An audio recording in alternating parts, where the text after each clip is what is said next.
চলো আজকে তোমাদের সাথে শেয়ার করি একটা কালী পুজো বাড়ির ব্লগ ছোট্ট করে। এটা আমার একটা বন্ধুর বাড়ির কালী পুজো, বন্ধুকেও দেখানোর চেষ্টা করব। এই যে প্রথমে ছিল লাস্সি আর তার সাথে ছিল ভেজ পাকোড়া।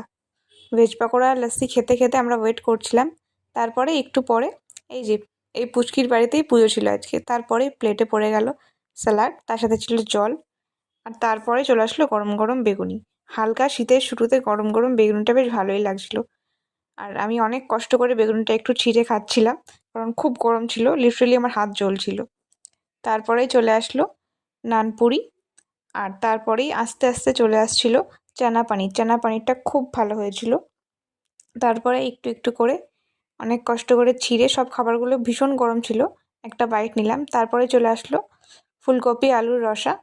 তারপরেই খেতে না খেতেই চলে আসলো চাটনি পাঁপড়। আর আমি তাড়াতাড়ি খাওয়ার চেষ্টা করছিলাম, বাট তাড়াতাড়ি করেই সব কিছু দিয়ে দিচ্ছিল। তারপরে চলে আসলো